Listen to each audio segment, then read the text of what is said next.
Welcome to Living Transplant, the podcast that takes you behind the scenes of the transplant program at Toronto General Hospital and brings you open and honest conversations about the transplant experience. My name is Courtney, and I'm the communications specialist for the Center for Living Organ Donation. And my name is Brittany. I'm a bedside nurse in the Ajmira Transplant Center. Full disclosure, we are not physicians. No, and we are not here to give you medical advice. Think of us like your guides through the world of transplant as we know it. Whether transplant is your past, present, or future, your passion or your curiosity, Living Transplant will show you the world of transplant like you've never seen it before. Welcome back to Living Transplant. Our guest today is Janine Johnson. It's nice to see you again, Janine. Nice to see you too. Yes, it's very nice to see you.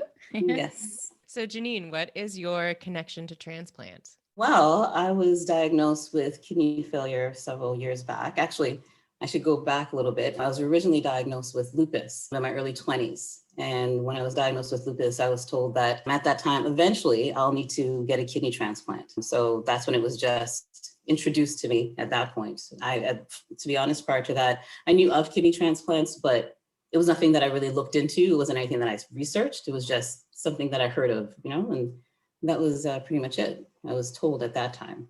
I was just going to say, I feel like that's most people's kind of, experience with transplant where, of it, it's a thing that can happen, but yes, you don't really think of it until you're in organ failure. So when you were first, I know nothing about lupus. I will confess the most I know about lupus is it's just like mentioned on House as like the disease that like everyone has, but House is always like, it's not lupus. So yeah, that's the go-to disease. Yeah. And I know like that's why Selena Gomez had her kidney transplant as well. But yeah, can you tell us a little bit about what lupus is? Yes. So lupus is an autoimmune disease. So basically your system turns against itself. So it'll go ahead and fight the bad guys, the bad germs, bad bacteria, what have you, but then it can't differentiate between good and bad. So essentially it turns against yourself, your kidneys, your organs, your liver, etc. So at that point you have to do something to fend it off. And in my case, since I was on the lower end of the spectrum, they gave me prednisone. And prednisone helped fend it off for a bit. And also prednisone, it helps you gain a lot of weight in the process, but then it also helps, fend off, the joint issues and the stiffness in the muscles, etc. So that's what lupus is. How did you know you had lupus? Like what brought you there? Funny thing, this is, like I said, it's back in my 20s. So my early 20s. So you're in college and you're going out and you're partying and you're doing all that good stuff, right? And so I'd come home late, sleep in later, wake up in the middle of the morning or in the middle of the afternoon after like 8-9 hours of sleep, but I still look tired. Under my eyes are still baggy. So I'm like, okay, maybe I should just slow down a bit, stop the whole late night partying and what have you. And I did, slowed it down, slept normal hours, at night like everybody else, but I still looked tired, still had puffy eyes and dark circles under my eyes. It was bothering me because I know naturally, I don't look that way. Yeah. So I went to my doctor and he asked me a whole bunch of questions, did a whole bunch of blood work. And then he said he's going to refer me to a rheumatologist. I'm like, oh, okay. I thought it was just something simple as increase your vitamin C or vitamin D or something of the sort. So he referred me to a rheumatologist. And the rheumatologist asked me a whole bunch of questions and did a whole bunch of tests. And it came back that I had lupus. And at that time, I had no idea what lupus was. Like you said, it was just something that shows, or from time to time, I might see a commercial about it saying, 1 in X amount of people in Canada has lupus. But I never really listened and I really paid attention because honestly, it wasn't affecting me, right? But yeah, that's how I was originally diagnosed, the puffy, dark eyes. That sounds kind of frightening to be like at your doctor's office and you're like, it's just my vitamins. And then they're like, oh, you have to go to a rheumatologist. You're like, what? Yes. Why? And then it kind of raises an eyebrow. Yeah. So when that happened, like what went through your head? Well, he explained to me what the rheumatologist was for, but I've always been that type of person that, well, not me. It's a misdiagnosis. Even when I'm told that, eventually down the road, I'll need a kidney transplant. Nope, not me. Not me. That's not going to happen to me. I'll just eat healthier. I'll just exercise more. I'll do my cleanse or what have you. That's not me. That's the other person. You know what I mean? So when he told me that it was lupus, that's the mentality I had, not me. I listened to what the doctor said. And I'm like, okay, yes. Okay. I understand. And I understand what you're saying. But in the back of my mind, I'm like, no. So it's like almost like some form of denial. Yeah, it definitely was. Not even Okay. some form. It was It denial. was denial. Complete denial. I'll listen to what he has to say, right? And I'll do what he suggested, but it's not any type of long-term, it's nothing that's going to happen to me because he told me it's a lifelong thing. Nope, not me. I'll do what I got to do. I'll exercise more. I'll lose weight. I'll eat healthier, eat my broccoli, whatever I need to do. But this is not going to be stuck in my body for the rest of my life. No, you know? Right. Yeah, for sure. What a hard thing to hear when you're in your 20s, when like, Yes. Yeah. I mean, Yes. not that all 20-year-olds think that they're invincible, but they're really, Mhm. you've only ever been young. There's no Exactly. concept of mortality. Like really, there's nothing about your body kind of like breaking down or anything like that. No. So how do you wrap your head around that? At first, it was just a lot of venting, like whether it was to my girlfriends, whether it was to my mom, just a lot of venting. And they're always there. They have my back. They always encourage me, very encouraging. And although I was talking to everybody, I was still doing my own thing. Like I said, I'll exercise more, I'll eat better. I mean, I never drank a lot to begin with, but the little bit of alcohol I did drink, I'll cut that out and just do what I need to do. But if it wasn't for the support, I think it would have been a lot more difficult for me if it wasn't for the support. Yeah, absolutely. At its worst, because I do remember you and I have obviously spoken before, and you explained to me that lupus, there are like flare-ups and stuff. So, Yes. So at its worst, during like a particularly bad flare-up, or I don't know if they're all the same, what does lupus feel like in your body? They're not the same. Sometimes a simple flare-up will just be, you know what, my knuckles are just, tight. I won't be able to put my ring on. That's like, a slight flare-up. But at its worst, it'll be like I'll be sleeping in the middle of the night and all of a sudden my joints just like seize up in the middle of the night while I'm sleeping. And so I have to like get out of my bed and just try to walk. And I'm walking literally like Frankenstein because I can't move. My joints are stiff, my knees, everything's just stiff. And the whole key is you have to move. You can't just lie there. Like my mom will try to massage my leg. It didn't always work. Like I have to move. So we had a stationary bike at my mom's house. And I just get on the bike and I'll just kept pedaling at 2, 3 o'clock in the morning. I'm pedaling. Oh, gosh. It's painful. And, it's just throughout the legs, the knees, the joints, and then my hands, everything it's like seizes up all at once. And you can't, there's nothing, you can't take a pill. You can't lie down. For me personally, I had to literally ride it through. And then eventually it starts relaxing and the muscle starts, becoming a little bit more free. And then at that point, you're afraid to go back and lie down and sleep at that point. So I would just literally just sit up on the sofa and just kind of like sit, and kind of sleep sitting upwards because I don't want to get that again. You know what I mean? So I try to hedge it off type of thing and just kind of sleep upright. And then a couple hours later, when I feel, okay, you know what? I think it's a bit better now, then I'll go ahead and lay back down. But it's very painful. It's just everything seizes up all at once. There is no, it starts with the fingers and it works its way to the elbows and that, no, it's just all at once. And usually happen when I'm sleeping too, usually. Yeah, it's frustrating. I also remember saying to Brittany when we were talking about interviewing you, and I was so excited to be like, she has lupus, because I thought, which like, sorry, that not in that way, but because I thought it was like really rare. Yes. And Brittany was like, lupus isn't rare. She's shaking her head at me now. Yeah, I was like, I was like, no, like most of our kidney patients are because of lupus patients. Yes, lupus nephritis. Okay, so is there like a big community that you know of, or that have you met lots of other people with lupus? Honestly, just like Brittany said, the only time I actually met somebody that had lupus was while I was sitting in dialysis.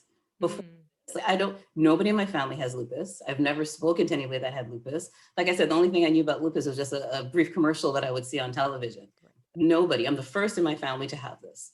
And the only time I would actually know about lupus, like to meet someone that had it, was while I'm sitting in dialysis, sitting there in the hospital and there's someone right beside me and, you start talking, you have 3-4 hours to kill. So, you get a lot of friendships and a lot of bonds that you make there and you just start talking. It's like, oh, you have lupus. I have lupus too. How long have you had it? And it was just like, me too. How does yours affect you? You just bond over that. I don't know if this is an actual statistic. I'm sure it probably is out there somewhere, but I personally find that most of my patients that have lupus are A, of African Canadian descent, and B, are typically Jamaican. I usually find that, yes, it is African Canadian descent, but I just find it's women. It's just women. Whether it's Jamaican, Trinidadian, what have you. It's just usually just women. Women, yeah. just, and I have read that Right. it is predominantly in African Canadian or African American and in Asians. So Yep. I don't, Okay. yeah, it's mainly African Canadian and just women that I've experienced. Yeah. Hmm. So when did kidney failure start to really become a reality for you? When was that turning point? 2016, I was realizing that certain things like tomatoes, for some reason, I'm not eating tomatoes anymore. It's not staying down. Or cucumbers. Love my tomatoes, love my cucumbers in my salad. But every time I ate it, I felt nauseous and then I have to vomit afterwards. Okay, that's strange. So then I brought it back to my doctor. And he basically said, let's just keep an eye and see. I don't want to, assume anything. Let's just keep an eye and see. And that is a sign that things are progressing in the other direction. But let's just keep an eye and see. And, kept going. Certain things like fettuccine Alfredo pasta, which I love. Can't eat it anymore. Every time I ate it, it comes back out. I'm like, apples. Why am I like feeling nauseous after eating an apple? Why am I feeling nauseous after eating, festivals, Oh, festivals, right? And love my festivals. Can't eat it anymore. Then I'm losing weight, but I'm not exercising, but I'm losing a lot of weight. What's going on? Brought it back to my doctor. Doctor ran some tests, and there it was. It was saying that, you know what? You're not clearing out the protein as you should in your urine. And so this is the reaction. This is what happens. And that's when I realized, yeah, you know what? This is it. Because I said before, I was in denial. I'm going to do the cleanse. I'm going to do detox. I'm going to fast. I'm going to eat healthier, what have you. But from when I'm at work and I'm eating lunch and I run to the bathroom and puke in the bathroom, at one point you have to realize, you know what? This is real. This is real. I have to take this seriously. And I need to fix this. I actually need a transplant.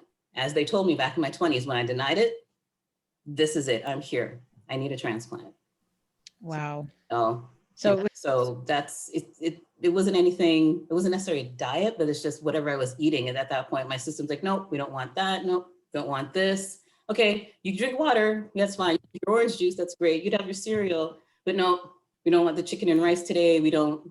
It was always. for It was me, it'd be the festival. I'd throw hands up and be like, I'm out. No, I'm going to the doctor. transplant. What? I need Yeah, like give me the kidney. Give me the kidney.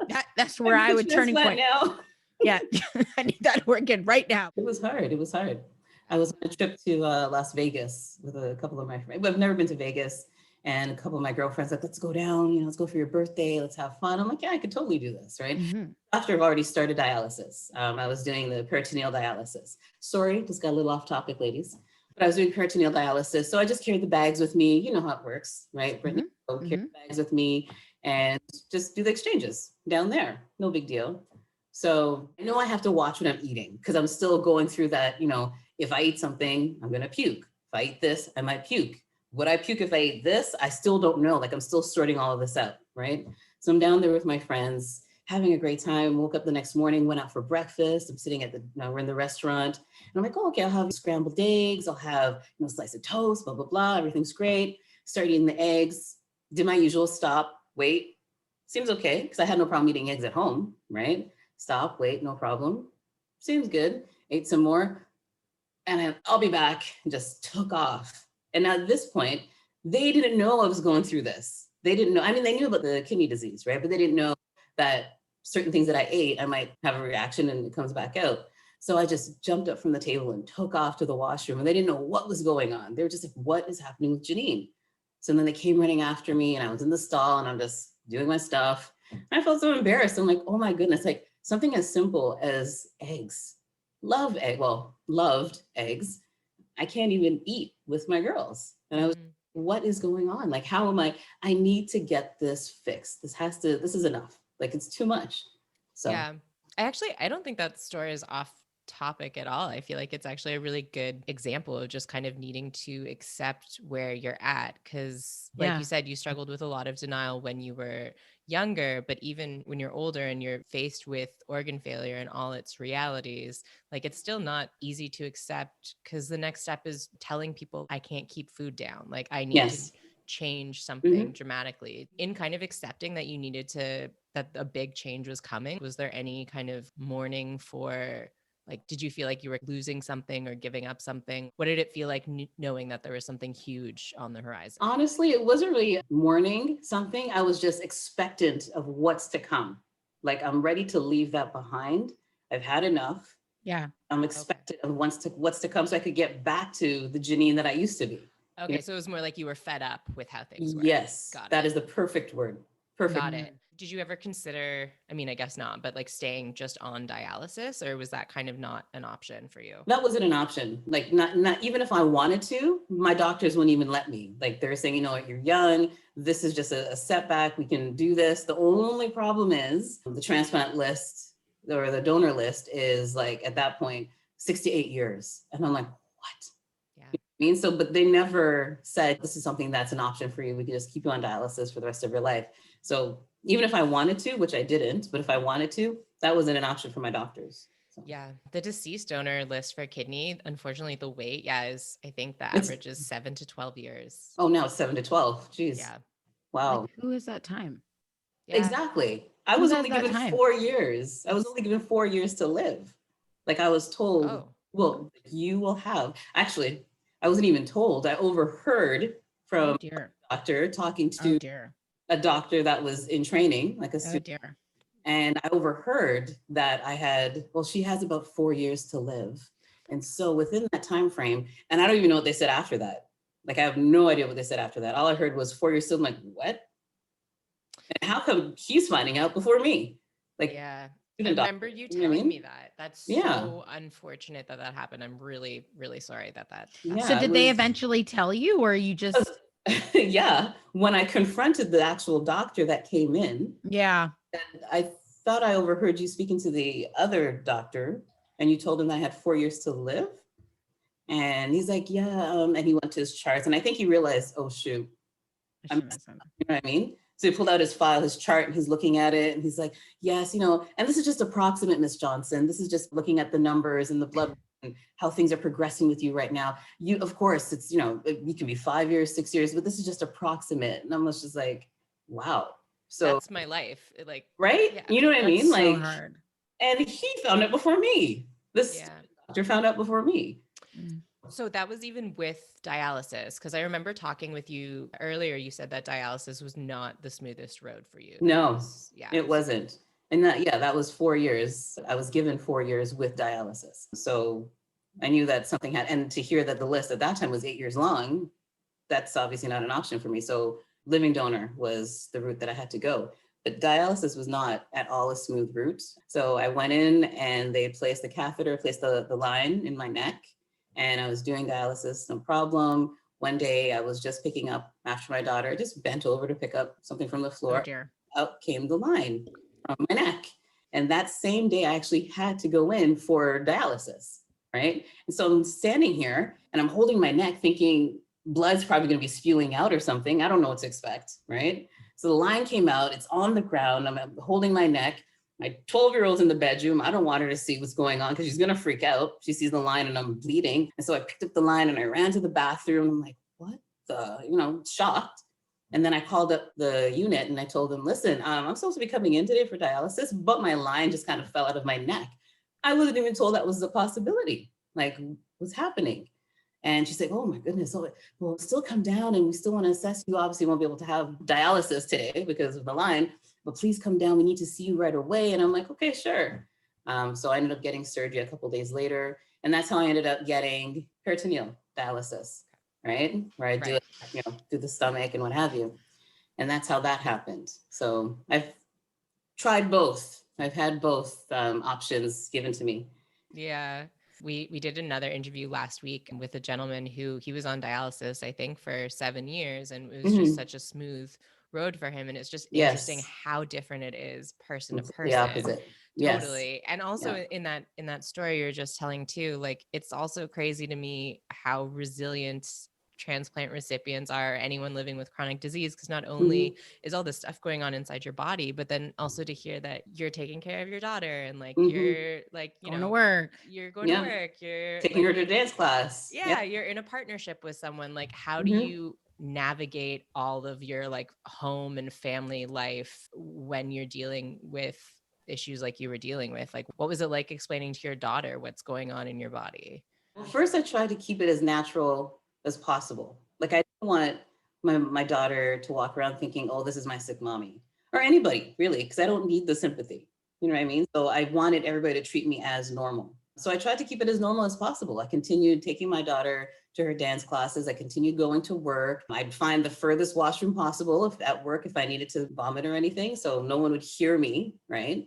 And I just tried to keep it as normal as possible. I'd go out to lunch with my friends at work, but I'd be specific as to what I ate, or I'd bring my own lunch. And like if we're going to a restaurant or whatever, I'd bring my own lunch and just kind of like pick at it. You know what I mean? So I tried to keep it as normal as possible. Mm-hmm. But in regards to Tatiana, I just explained to her that, mommy's sick right now.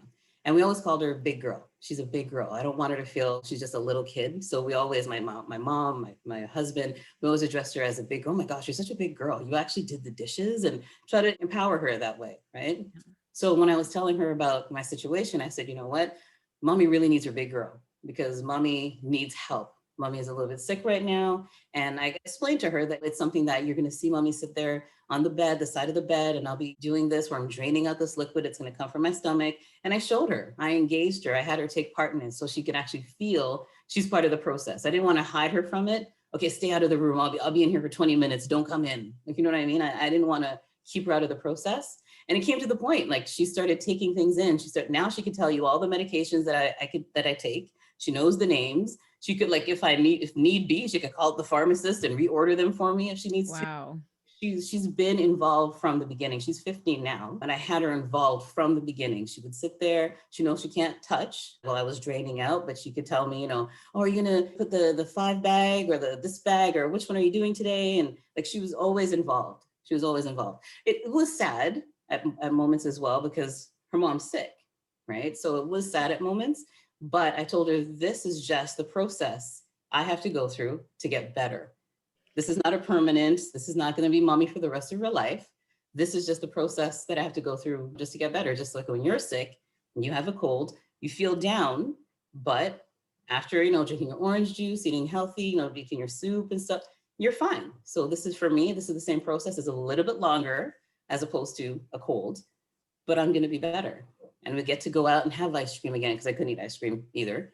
We'll be able to get up and go have ice cream again. We'll be able to sit there and have McDonald's fries again because I couldn't do that either. So that was something she was looking forward to, just to try to make it easier for her. You know what I mean? Like it's just a moment. That's time. That's all. So when you got your transplant, or better yet, when you had to explain to her that you were getting a transplant, how did she take that? She was happy, but then it was a mix of emotions. She was happy, but then she was sad as well because she doesn't like being away from me. So she knows the hospital and she won't be able to stay with me. So that part really bothered her. She's like, oh, mommy, who's going to help you? I'm the one who always helps you. You know what I mean? Like when we're at home, she would get the bag for me. She'd put it in the warmer, what have you. So now who's going to help you? So I tried to explain to her, there's lots of nurses and lots of doctors there, but if they're not doing a good job, I'll call you and daddy will bring you to the hospital and you can help me out. Okay. It's amazing. But remember, she's 12, right? Yeah. So those are the things that help encourage her, right? So she felt better with that. But the thing that really bothered her is the fact that we were away from each other. Yeah. She understood that, I'm getting a kidney, will help me live longer and feel healthy. I could eat anything I want now. Well, not anything, but I still can't eat eggs. But I could eat the way I would before. And she was happy about that. We could go have ice cream again. But she just didn't like the fact that the distance that bothered her. So, right. Why can't you eat eggs? I don't know. Honestly, to this day, I still can't eat eggs. Now, if I eat it, I just feel nauseous. And trigger effect, like if I feel nauseous, I'm like, oh gosh, it's going to come back up again. So I've tried since, like I had the transplant back in 2018. And I've tried since then. It won't work. Eggs and tomatoes are still the 2 things that I can't eat, and cucumbers. But everything else, I'm back to my festivals. I could still, festival. Right? That's important. So I'm back to eating everything else normally, but the eggs, the cucumbers, and the tomatoes, no. It still doesn't work. But I'd give up the eggs over the festivals. Yeah, 100%. Yeah. Yeah. So coming to the acceptance that you need a kidney transplant, like it sounds like it was a bit of like a hard road, but you eventually got there because you were fed up. What is it like to realize that you need a living donor and you're going to have to Like, did your family know that you were sick? Like, did you have a lot of people to tell that you needed this transplant and that you needed a living donor, that you had kidney failure? It was a lot of people that I had to tell, because nobody in my family other than my mother, my husband, and my daughter knew that I even had lupus. So nobody knew of anything. So now for me to come out and tell them I'm going through kidney failure, and I'd like you to get tested to see if you can help save my life.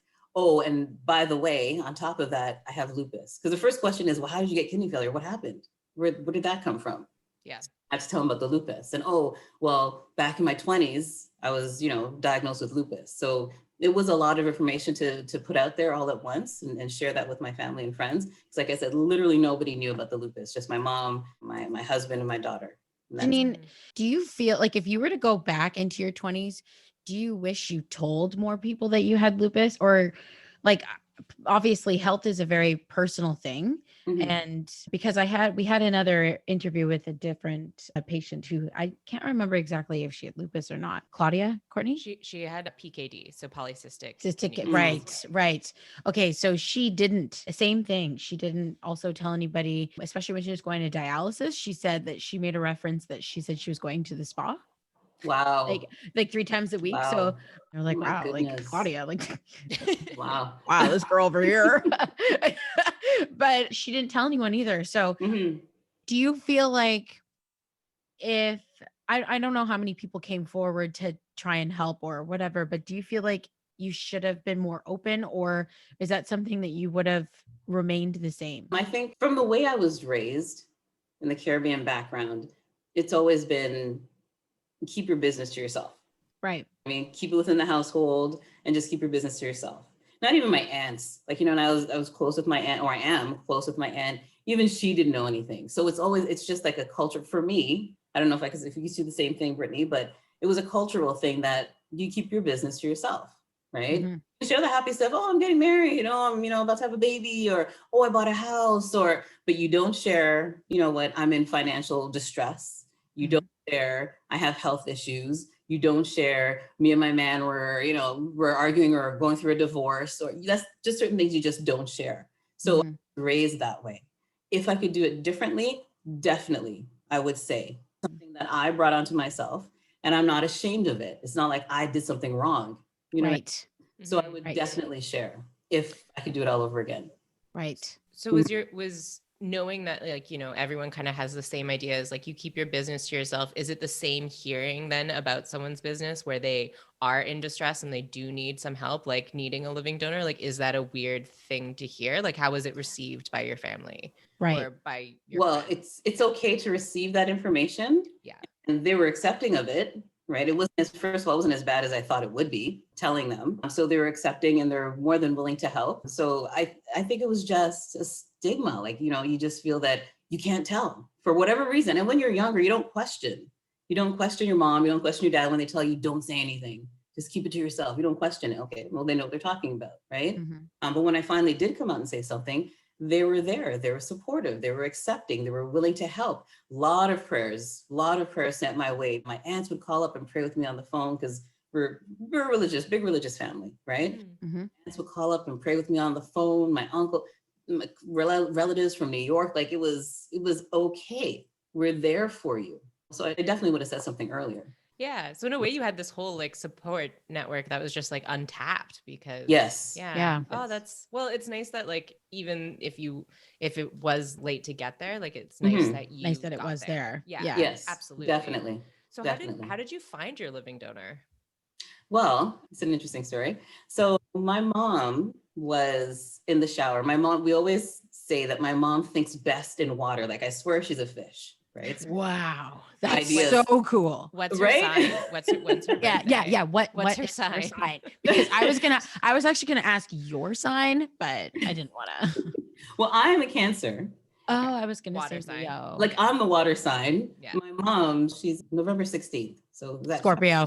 So she's also water. She's water, right? So she thinks best in the water, whether her hands are in the kitchen, in the dishes, and her hands in the water, or she's in the shower. Things always come to her while she's in water. So she calls me up one day and she's like, Janine, I have an idea. And I'm like, okay, what's going on? And she goes, I just came out of the shower. I just have my towel wrapped around me. It just hit me. you need to put an ad in the newspaper and ask for a donor. And I'm like, okay, let's do it. Let's do it. And she's okay, I'm going to go get dressed and I'll call you back and we'll figure this out. I'm like, all right, sounds good. That's amazing. So I started reaching out to different newspapers, the Sun, the Star, the Globe. And I'm saying, I asked them, can I put an ad in the newspaper? How much would it cost to put an ad in the newspaper advertising that I'm looking for a kidney donor, a particular O type kidney donor? And it's not like any type of transaction. I'm not trying to buy it or anything. And everybody turned me down. The Star, the Sun, the Globe, everybody said, no, we can't put this in the newspaper. It could be perceived that you're trying to buy it and sell it on the black market. And once it goes through, we won't be there to kind of verify the transaction. We hear you saying that you don't want to buy it, but we don't really know. Also, even if you did want to buy a kidney and sell it on the black market, this is the sloppiest way of going about it. Right? Like this is there's surely a better way to go about it instead of putting an ad in the paper. Thank you. Right? So they all turned me down. And then I reached out to, and my mom's like, nope, we're not just stopping there. If we have to reach out to, Caribbean newspapers, if we have to reach out to, it doesn't matter. This is not it. So I reached out to Now Magazine and I told them, here's the situation. I'd like to put an ad in there. And I was so nervous, because I don't know a lot of newspapers in the city. Right. So I'm like, this is my situation. And I'd like to put an ad in the newspaper. She's like, yeah, sure. It's going to cost When did you want to have it run? Did you want to put it in this week? And she was just so easy about it. I'm like, oh, okay. So I drafted up, a little blurb as to what I'd like to have in the newspaper, sent it to her, and she put in the newspaper the following week. And I'm like, why was everybody else freaking out? Yeah. Why? You know what I mean? Like Now Magazine never once said, oh, we can't because you might take it and sell it. Like they were so laid back about it, right? Well, and now it's so common for them to tell stories of people that need kidneys or need liver transplants and are looking for liver donors. Like it's a lot more living donors rather. It's a lot more common now, but I feel like probably just because it hadn't been done, because everyone knows that buying and selling organs is illegal, that they're just like, I don't want anything to do with that. Yeah. And that's what Now was saying. Now, actually, because I asked her, and I remember her name was Deborah, such a nice woman. And she said, we've never done this before. It'll be our first time putting an ad, but yeah, let's do it. And at that time, I needed help financially. My mom wasn't able to help me out. And so I said, you know what, I don't want to try and reach out to every family member, and they could only do so much, you know what I mean? So I put up a GoFundMe page, just explaining my situation. I'm trying to live, and then I'm going through kidney failure. And if you think that you can possibly help save my life, so I could be there for my family and my daughter, looking for an O donor. And that was it. And so I put the GoFundMe out there. I raised the money needed for the ad, and I posted it on Facebook. It was in the newspaper, the Now newspaper as well. And at that point, it started blowing up. It just kept trending and trending. And I'm like, wow, it's good. So people are seeing it. That's great. So I was excited. My cousin, Maggie, she took it and reposted it on her Facebook page. And so one of her friends that she used to go to church with until she moved away from the church, she went to church with a wonderful young lady named Christy Nolan. And Christy saw the ad on her Facebook page, and Christy's like, hey, I'm a no. What do I need to do? And my cousin freaked out. She's like, okay, just reach out to my cousin and her Facebook page and da-da-da-da. And then she called me, my friend Christy, she says she's a no and she wants to help you out. And I'm like, great, so, and not even 5 minutes later, Christy messaged me. And she said, I saw your ad and it touched me. You said about your daughter. So I'd like to get tested. So I said, oh my goodness. Now at this point, just a little backstory. I had other people before Christy reached out. I had other people reach out to me saying that they saw my ad and they wanted to go ahead and get tested. So I sent them the link to get tested, but I didn't think everybody was going to do it because, everybody has good intentions. Some people might say, yeah, I'll do it tomorrow. And tomorrow it's another day and another day doesn't happen, which is fine. Everybody has their life to live. You know what I mean?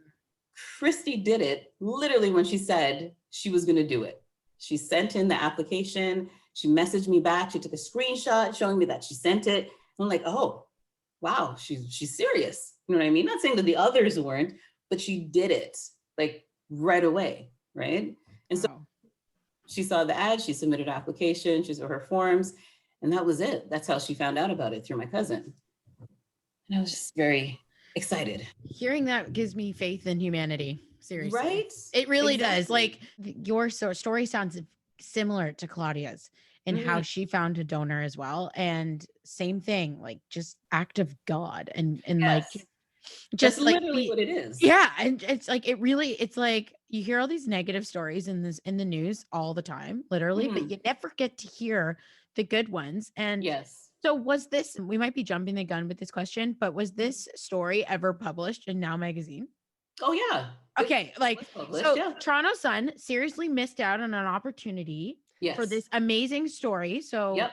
This is like the Pretty Woman moment where you should like walk back in and be like, huge mistake. Yeah. huge Right? mistake. Yeah, seriously. Like, I mean, you could have had an excellent story, guys, and It's this true. could have promoted organ donation in the best ways, but you missed It's out. actually, I don't know if you could see it, but that's the actual ad that was in Now Magazine. Oh, wow. Amazing. Right? Wow. Oh, fantastic. Yeah. And I took that and I just posted it on Facebook, and my cousin reposted it. And the funny part is the Toronto Star owns the Hamilton Spectator. Christy, my donor, she's from Hamilton. So the Hamilton Spectator, AKA Toronto Star, then saw the ad in Now and saw this actually reached to Global News as well. So then when they saw on Global News that this wonderful woman from Hamilton reached out and she's trying to be my kidney donor, then the Hamilton Spectator reached out to me and Christy saying, you know what, we want to do an article on you and blah, blah, blah. And I'm like, wait a second, but You didn't want to help first, me. right. I reached out to you first through the Toronto Star. But now there's some traction on this story and it's in Global News and Tom Hayes is interviewing us and he's there. All of a sudden you want to come and talk to us. No. Interesting. Okay. Funny. I did it, but I made sure I told the editor, the person that was interviewing us, oh, by the way, you know, this came to you first through the Star, right? I had to say something. Absolutely. 100%. Yeah, you Yeah. have to say something for sure. So when you first met Christy, because I know you guys Mhm. met before the transplants, what was that like meeting a stranger that had just, you know, read your ad and was like, I'm gonna Save your this life. woman's life. Yeah, literally. Tears. It was just tears. We met at the hospital because she was going in to get tested. And it was just tears. I saw her. Oh my gosh.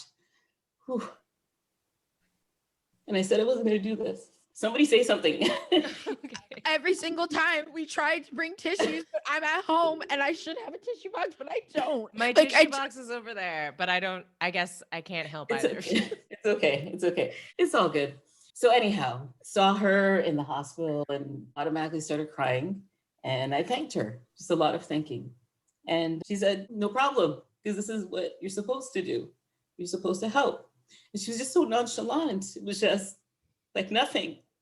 And I'm like, there's a lot of stigma about giving an organ. You feel that if you donate, you're reducing your life. If you donate a kidney and you're going to reduce your personal lifeline and you're not going to live as long. She said, no, that never crossed her mind once. She said she saw the ad and, you know, I have a daughter and if she could do something to help me be there for my daughter, why not?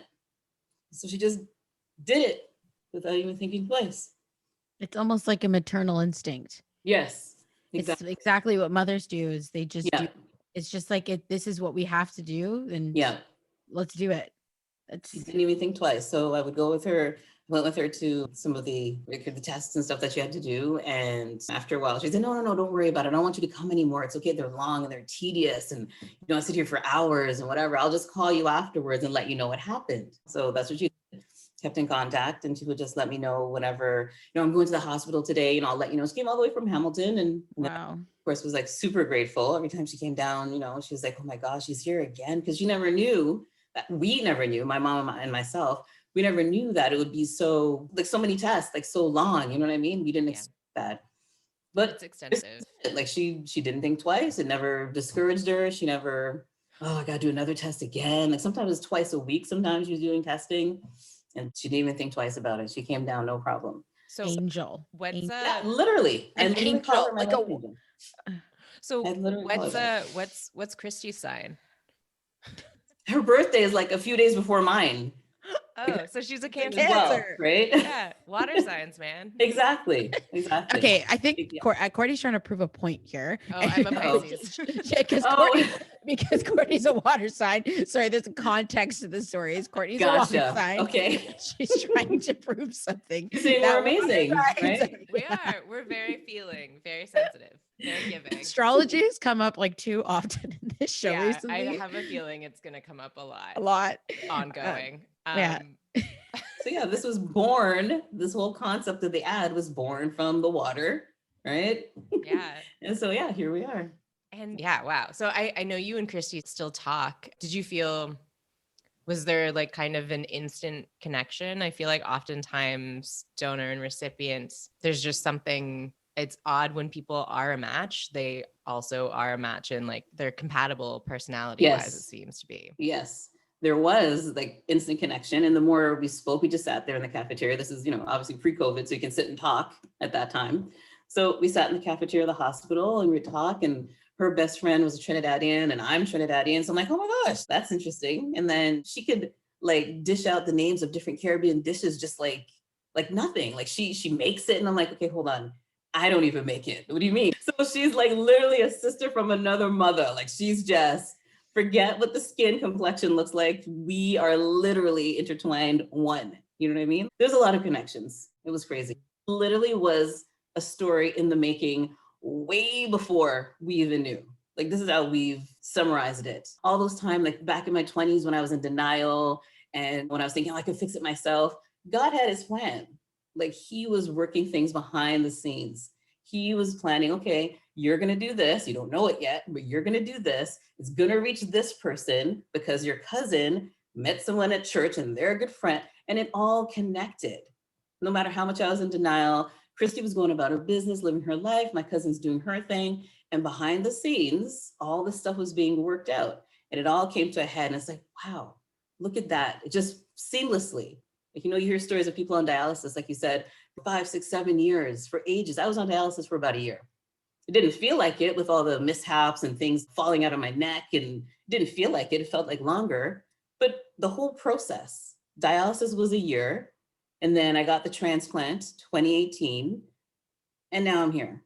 Like it was just, like I said, at that time, it felt like forever. But looking back on it now, it's like, geez, it wasn't that long. Like everything to go so quickly. But looking back on it now, it's like, I'm really blessed because I didn't have to get to the point where I was in the hospital, in a bed with tubes and all that other stuff, just waiting. I was actually still living my life, doing what I had to do. And it just happened so quickly. That's all. And it could have been much longer. So do you remember anything from surgery? I remember coming out of surgery, waking up in the hospital room, and there's like a whole bunch of people around me, like nurses. I see my mom, my husband, my daughter. And I remember first saying, where's Tatiana? Where's Tatiana? And then she comes over, she's like, here I am, mommy. And I'm like, which one are you? I see like 4 of you. And she goes, because I'm all drugged up, right? She goes, I'm here. And she came closer and she hugged me like, oh, there's my baby. Okay. And then I woke up, I don't know how much longer after, but I woke up and everybody was still there. So I'm assuming it's the same day. And then I was just like, oh, I have to get my phone. I need to tell everybody on Facebook that I'm okay. And I had to, looking back on it now, I'm like, girl, you should just sit there and rest. What do you mean? Facebook? You know what I mean? But I'm like, I have to just give me my phone. I need to, put a message out, let everybody know that the transplant went well and I'm fine. So I grabbed my phone. Sorry, my husband gave me the phone. And I was literally just like holding the phone, like, and just like falling asleep with the phone in my hand. And he tried to take it from me. And I'm like, no, what are you doing? I'm not done yet. It's just like, no, I have to put the message out. And they took a picture of me on the bed with the phone and I'm just like sleeping. Yeah. The message out. I was just out. And then they're laughing at me. Yeah, how's that message going? So yeah, that's all I remember. Do you remember the first time you saw Christy after surgery? Yes, it was the day after surgery. Did you go to her? Did she come to you? I guess She came to me. Oh, okay, yeah, she came to me. Yeah, she was wheeled in. Her best friend, Anne-Marie, she wheeled her in, the Trinidadian that I was talking about. she wheeled her in, and I was just like, oh my gosh, hi, how are you? And it was just like, how are you doing? And did they do this? How does your stomach look? And how do you feel? And just like kind of comparing, you know what I mean? And I said, oh, I still have my stuff on. I can't see it, but I can't sit upright. It hurts. And she goes, yeah, me too. But she bounced back like nothing. I was just like, is it the yoga that you're, because she's a yoga like, is it the yoga that you're doing? Like nothing. Meanwhile, I'm still healing. And then I left the hospital and I had to go back in again because I was having a reaction to this and that. And I'm like, and Christy's up and about doing her thing. And I'm like, damn.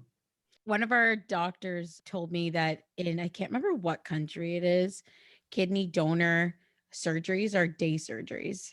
What? Yeah. Day surgery? Day surgeries. Drug. What kind of medication are they using? Well, the donors, kidney donors can typically perk right back up, and they should because they came in, walked in healthy, and they should walk out healthy as well, right? Whereas with the recipient, it's so different. Like you can't, like your life, you feel so much different afterwards, and you're like, wow, I didn't even realize like just how badly I needed that kidney.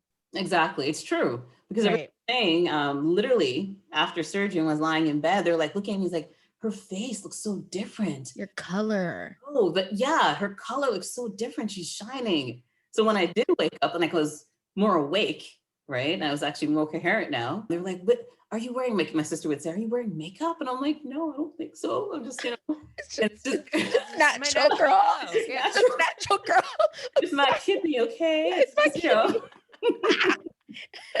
It's my new kidney, girl. Hey. But anyhow, but yeah, that's what you hear. Like, you look so different. Christy did leave the hospital before me, right? So she did, like I said, she bounced back a lot faster, but I don't know how you could be a day surgery though. Yeah, I know. That spooked me too. I was like, excuse me? Like even as a donor, you're still drugged up. You're still, so. I remember Dr. Leslie telling me that, and I was like, what? That's crazy. Yeah. It's crazy. No. I remember this like post-surgery detail from the first time we spoke, Janine, also. And as someone who drinks a lot of water, I feel like Brittany's always joking. At some point, we'll be talking and we'll have been talking for hours. And then she'll be like, do you need to pee? And I'm like, yeah. But I drink a ton of water. And I remember it stood out to me so clearly that you saying after surgery, one of the best feelings was going pee. It's like, because you actually were like peeing and it was amazing. I was sitting there and I was peeing. And the crazy thing is, and you're like, yeah, right? Look at me go. But the first thing Dr. Lee, who performed my surgery, the first thing he said after surgery, when he went to tell my mom and everybody that was waiting in the waiting room about, the surgery, he said, she's peeing. She's peeing. Not, the surgery went well, or, just came to let you know that Janine's doing well. No, she's peeing. She's peeing. And everybody's like, yes. It was just like won the lottery or something, So that was the first thing he told them. And then he went into about the surgery, but yeah, I'm peeing. I had a patient, I'll never forget this. He was an awesome post kidney transplant recipient. And I had him in step down, and he was such a cool guy. And by the end of my shift around 1800, which is 6:00, I told him his creatinine, and he was with his family. Yeah. And everyone started crying. It was so cool. It was so cool. I was like, I got to deliver that news. Yeah. But I was like, guess your creatinine. And I think his creatinine number was probably in the 600s before. And it was down in the 100s. I was like, guess. And everyone gave a guess. And I'm like, it's like 130. And everyone started crying. See, that's some good news. That was so cool. That's big. That was big. Yeah, that's huge. So who was your support person throughout this? Was it your husband? Was it your mom? Because I know in the transplant process, you have to have a support person or else you don't get an organ. So who was that person for you, and how did they cope with it? It was both my mom. Actually, I had more than one, but amazing. It was my mom, my husband, and my daughter. Because I can't leave my daughter out. Like I can't, it's not even an option. You know what I mean? Of course. So it was the three of them. And so they were there when I wanted to cry, when I wanted to vent, when I wanted to express how optimistic I am about everything, when I want to express how frustrated about whatever the process, they were there. When I went in to have surgery, get the catheter put in, it fell out, put it back in again, put the other catheter in the stomach, it got tied up, take that out and put another one in. Like they were there. They were there for the whole process. The only thing I didn't want them there for was I was actually doing dialysis in the hospital.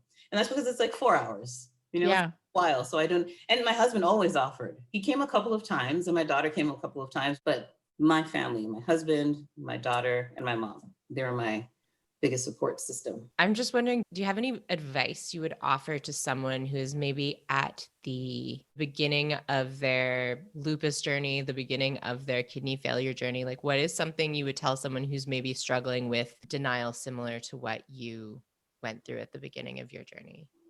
I'd say, don't do what I did.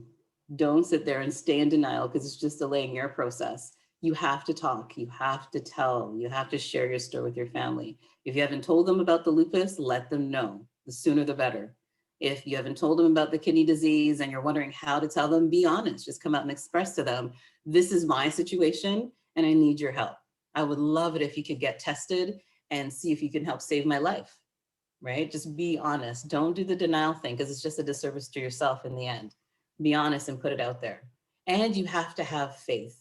Regardless of who you believe in, whether it's God, whether it's Buddha, whomever it is, you need to keep the faith because it's going to get to those times. You're going to have those times where you feel like this is not going to happen.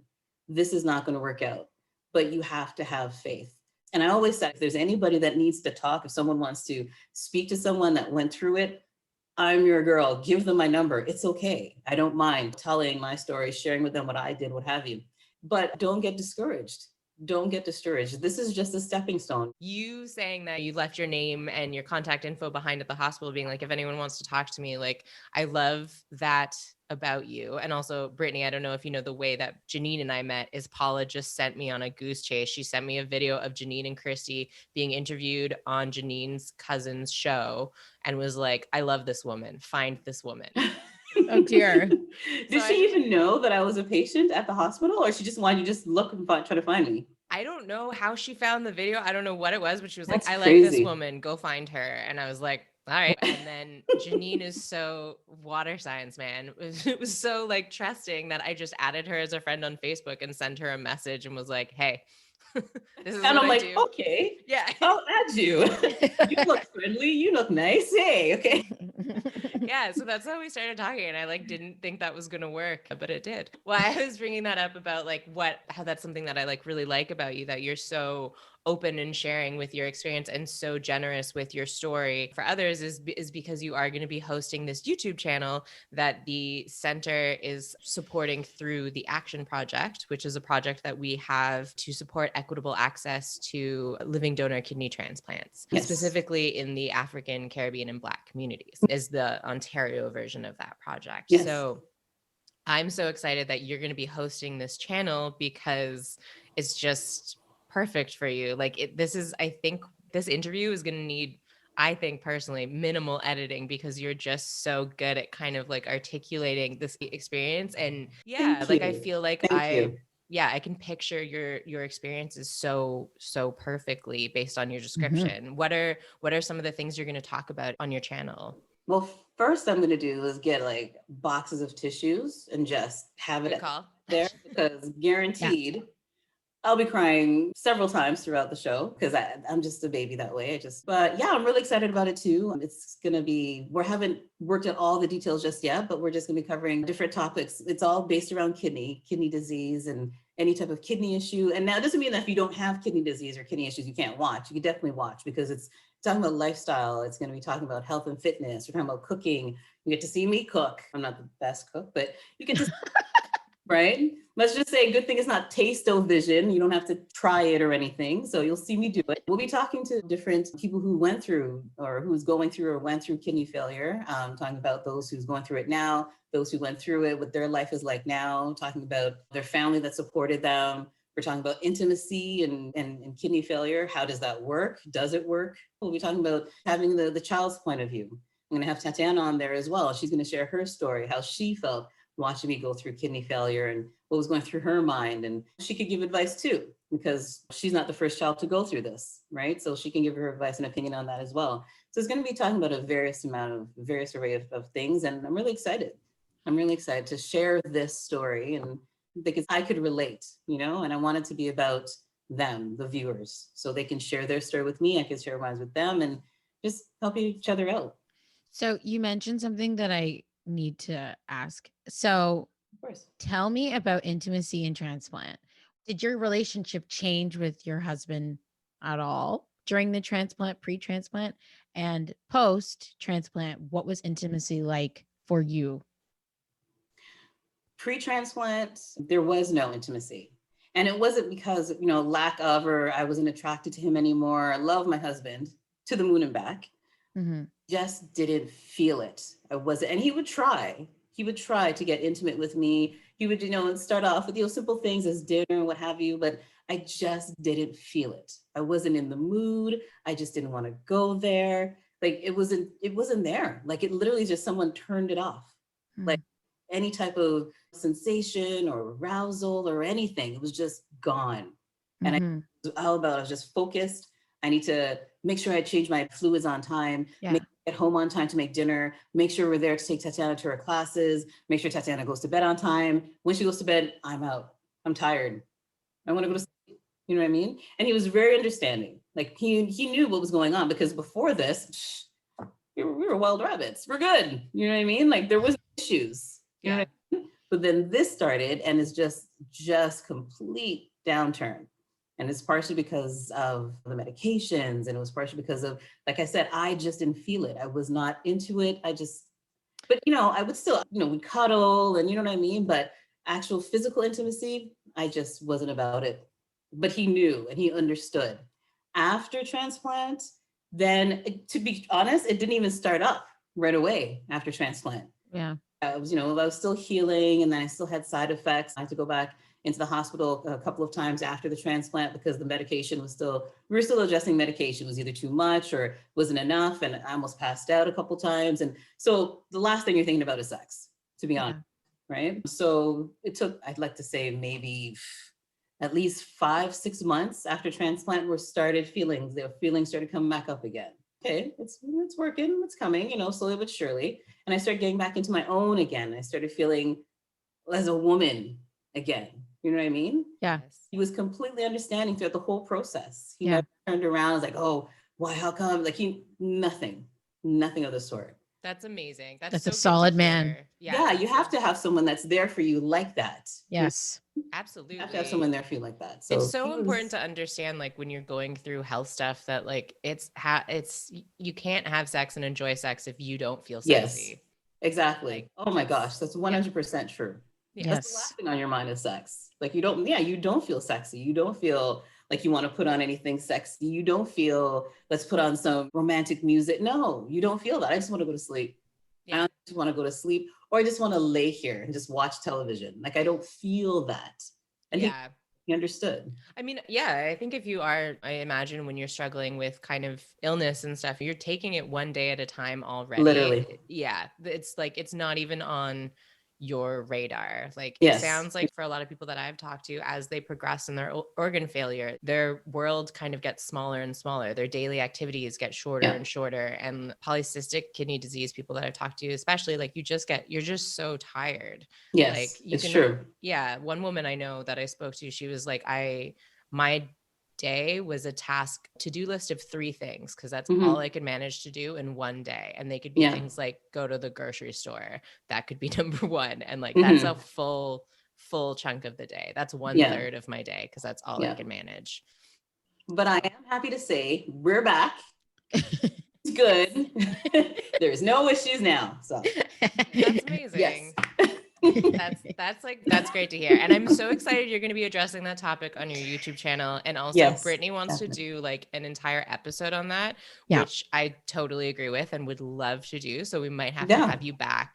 I'll be there. Yeah, I will be there. It is incredibly important and literally mind blowing to me that this is not a topic that is discussed within transplant. Not at all. In the 5 years, not a long time. Okay. I'm not like, I've been here forever. In the 5 years that I've worked within the transplant program, I have never had a conversation with one of my patients. I've never heard of this coming up as a topic within, because it is very, I'm not saying it doesn't happen within maybe a doctor and a patient, because it has to.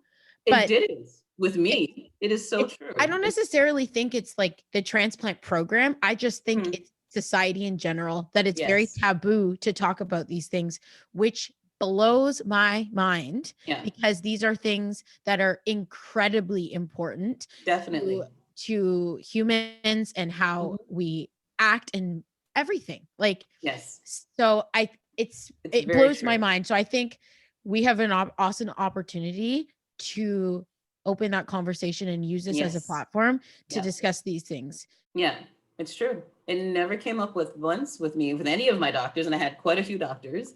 Never came up once with the doctors, with the nurses, nobody. No. I started feeling, well, wait a second, where's my drive? Where's my urge? Where is it? You know, what? And this is before, like I said, all the tons of meds that they put me on after the transplant. This is this is just going through the beginning stages. You know what I mean? What's going on? And honestly, it didn't even cross my mind until I started feeling those things. Right. It never crossed my mind when I was told, yeah, you're going to need a kidney. When I was told, yeah, you got to go in and get a catheter put in. It never crossed my mind. It only crossed my mind when we tried to get intimate.